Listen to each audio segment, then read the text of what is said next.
उन विधानसभाओं में 50,000 से ज्यादा वोट काट दिया जाए एसआईआर के बहाने, जिनका नाम इधर उधर करके डिलीट कर दिया था जानबूझ करके, और जिसके कारण समाजवादी सरकार नहीं बन पाई 2022 में। हम लोगों ने आरोप लगाया था और एफिडेविट भी दिए थे इलेक्शन कमीशन पर। सच्चाई ये है, जब बिहार का चुनाव देख लिया, बिहार के बाद जो अखबारों में लिखा गया, सोशल मीडिया पे जो आया कि उत्तर प्रदेश और वेस्ट बंगाल में बड़ी तैयारी है भारतीय जनता पार्टी की और चुनाव आयोग से मिलकर के है। नेताजी का जो सैफी में मेमोरियल बन रहा है, जब पूरा बन जाएगा तो उसका उसी दिन उद्घाटन करेंगे हम लोग। आज फिर मैं बात, आज उनके जन्मदिन पे जब हम सब समाजवादी लोग याद कर रहे हैं कि 22 नवंबर 2026 को नेताजी का मेमोरियल का हम लोग उद्घाटन करेंगे, उसी में कार्यक्रम हमारा बड़ा होगा। आज जब नेताजी को हम लोगों ने याद करते समय लॉ यूनिवर्सिटी जो नेताजी ने कभी बनाई थी, यूपी में इतनी प्रतिष्ठित लॉ को लेकर के यूनिवर्सिटी नहीं थी, जो राम मनोहर लोहिया लॉ यूनिवर्सिटी बनी है वो नेताजी की ही बनाई हुई है।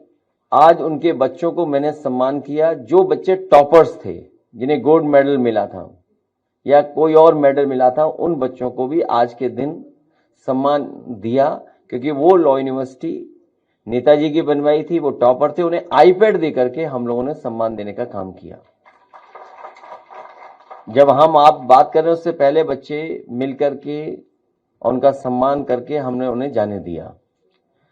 आज जब हम लोग बैठे हैं तो सबसे महत्वपूर्ण जो जानकारी हम लोगों को मिल रही है, जब बातचीत कर रहे हैं कार्यकर्ताओं से, नेताओं से, और जो जानकारी दे रहे हैं, समय समय पे पार्टी कार्यालय को भी सूचित किया जा रहा है। अभी सुबह जब एक हमारे विधायक ने फोन किया, उन्होंने कहा कि जो बीएलओ हैं, जितना उन्हें सहयोग करना चाहिए वो सहयोग नहीं कर रहे हैं। एक जगह वो बैठ जाते हैं, उसके बाद वो उन्हें ढूंढिए आप लोग, तब मिलेंगे, नहीं मिलेंगे। लेकिन सच्चाई ये है, जब बिहार का चुनाव देख लिया, बिहार के बाद जो अखबारों में लिखा गया, सोशल मीडिया पे जो आया या अन्य माध्यमों से जो जानकारी मिली है, वो जानकारी ये मिली है कि उत्तर प्रदेश और वेस्ट बंगाल में बड़ी तैयारी है भारतीय जनता पार्टी की और चुनाव आयोग से मिलकर के है। क्योंकि चुनाव आयोग की तरफ हम देखते हैं तो हमें उम्मीद है, करते हैं कि वो निष्पक्ष होगी, वो संस्था निष्पक्ष होगी, वो हमारी किसी भी शिकायत का निराकरण करेगी।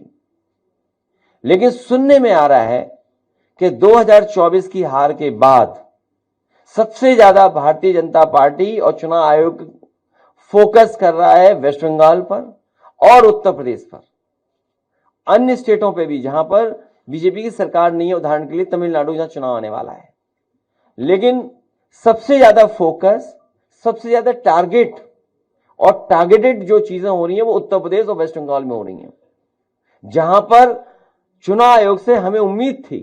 अगर आपको याद हो पत्रकार साथियों, कोई चीज ऐसी नहीं जो हम लोग कह रहे हो आउट ऑफ वे जाके कह रहे हो। जब बाई इलेक्शन हुआ तो हम लोगों ने चुनाव आयोग का रोल देखा है। बाई इलेक्शन उत्तर प्रदेश के जब हुए, रामपुर का पार्लियामेंट इलेक्शन हुआ, उस समय हम लोगों ने रोल इलेक्शन कमीशन का देखा है। तमाम शिकायतें की गई, लेकिन उन शिकायतों पर कोई कार्रवाई नहीं हुई। उसके बाद जब एसआईआर की बात आई तो उस समय हम लोगों ने वो सूची दी थी जिसमें 2022 में से पहले जिनका वोट था और 2022 में वोट नहीं डाल पाए थे, ऐसे बड़े पैमाने पर मतदाता जिनका नाम इधर उधर करके डिलीट कर दिया था जानबूझ करके, और जिसके कारण समाजवादी सरकार नहीं बन पाई 2022 में। हम लोगों ने आरोप लगाया था और एफिडेविट भी दिए थे इलेक्शन कमीशन में। उस समय आपको याद होगा कई जिलाधिकारियों ने कुछ कुछ बातें कही, लेकिन जब पलट करके हम लोगों ने उनसे वो बातें तर्क रखे तो उनके पास भी कोई जवाब नहीं था। इसलिए जो तैयारी है, सबसे महत्वपूर्ण बात यह है कि भारतीय जनता पार्टी, उनकी सरकार, उनके अधिकारी और चुनाव आयोग मिलकर के ये तैयारी कर रहे हैं कि 2024 में जिन विधानसभाओं में समाजवादी पार्टी जीती है, इंडिया गठबंधन जीता है, उन विधानसभाओं में 50,000 से ज्यादा वोट काट दिया जाए एसआईआर के बहाने। यही यूपी में हो रहा है, यही वेस्ट बंगाल में तैयारी चल रही है। तो इसलिए हम लोग सावधान हैं। हम पॉलिटिकल लेवल पर, अपनी पार्टी के स्तर पर सभी कार्यकर्ताओं को आपके माध्यम से, अपने संगठन के लोगों को आपके माध्यम से ये अपील भी करते हैं कि पूरी जिम्मेदारी के साथ ये अपनी वोटर लिस्ट ठीक करें। जो वोट है, जो बनना चाहिए वो बनवाएं, बीएलओ से मिलकर के करें, और जहां कहीं नाकामी या जिस तरह की शिकायत मिले वो पार्टी कार्यालय तक जरूर पहुंचें। इधर जो शिकायतें मिली हैं, हम बड़े पैमाने पर शिकायतें हैं, मैं श्रीवास्तव जी जो ऑफिस में देख रहे हैं, मैं उनसे कहूंगा कि वो जरूर ब्रीफ करें। उससे पहले कोई एक अधिकारी है एसडीएम, उनकी रिकॉर्डिंग भी हमारे पास, कोई है रिकॉर्डिंग एसडीएम साहब वाली, एक एसडीएम साहब की रिकॉर्डिंग है, देखिए क्या कह रहे हैं, मतलब किस लेवल पे तैयारी है कन्नौज में।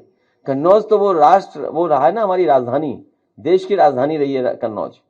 सम्राट हर्षवर्धन महादानी, जिन्होंने कुंभ को आयोजन का शुरू किया था, तो जो सम्राट हर्षवर्धन की प्रतिमा हटा सकते हैं कुंभ स्थल से, वो बोट क्यों नहीं हटाएंगे?